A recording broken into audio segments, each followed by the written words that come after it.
Good day, I'm Lorraine Mendez and this is your JIS News for Tuesday, February 28. The police will not relent in their operations to enforce regulations concerning tints on public passenger vehicles. The assertion comes from the head of the JCF Corporate Communication Unit, Superintendent Stephanie Lindsay. We are the police and we have a responsibility. The government has a responsibility and they have mandated us to carry out this function, and we don't intend to relent. We expect full compliance for all the parties that are involved in public transportation. Superintendent Lindsay was addressing a JIS think tank on Monday. She says that while there are still groups with concerns, there has been generally good compliance from taxi operators since the new regulations took effect about 2 weeks ago. It broadly calls for motor vehicle tints to allow at least 70% visibility looking in, with specific stipulations for the different taxi and bus windows. A gender mainstreaming manual has been developed which will serve as a quick guide to support the implementation of various policies and programs to promote gender equality.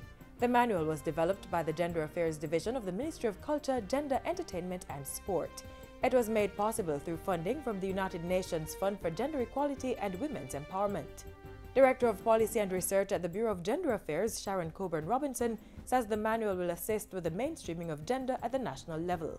To identify and promote women's and gender equality issues through collaboration and partnership between the government and multiple stakeholders, to stimulate the increased participation of women as both active agents and beneficiaries of the development process. Mrs. Coburn-Robinson was addressing a recent JIS think tank. She says the manual will be distributed to gender focal points across the public sector. Government will be providing well-needed assistance to stakeholders in Trenchtown to help market the area as the premier community tourism destination in Kingston. In making the announcement, Tourism Minister Edmund Bartlett says there are plans to increase the number of cruise passengers to the area. He says this is to be discussed with the Florida Caribbean Cruise Association (FCCA) at the Global Sea Trade Conference in March. When I went to the FCCA to speak to them about cruise development in Jamaica, and particularly Kingston, the first question they said, well, what does Kingston have? And so I told them, fine, I'll come back to you with my story. And in the interim, you prepare for my port. So I'm going back to see them at Sea Trade 3 weeks from now. And Trenchtown will be a piece of what I will take care. On Thursday, Minister Bartlett toured several locations in Trenchtown, including the Culture Yard Museum and the Old Ambassador Theatre.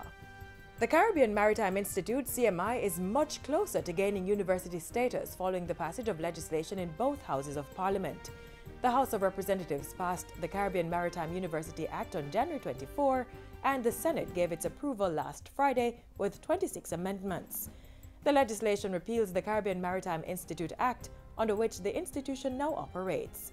Education Minister Senator Ruel Reid says the move is integral to expanding the university spaces being offered to students locally. The Caribbean Maritime University Bill represents, Mr. President, an opportunity for Jamaica, as this will allow the Caribbean Maritime Institute to present itself as a niche market university, to attract greater numbers of local and foreign students and also access international grant funding, which is more available for universities, especially funding from the European Union and other global funding agencies. Program offerings at the CMI are structured around the maritime and allied industries, and the Institute reports that about 85% of its graduates are placed in jobs within 6 months after graduation.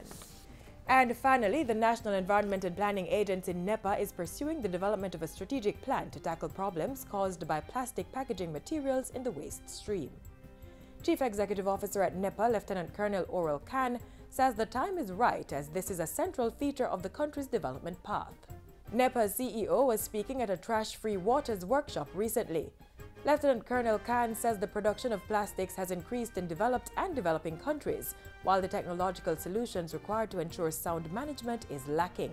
He says NEPA is undertaking measures to address the issue.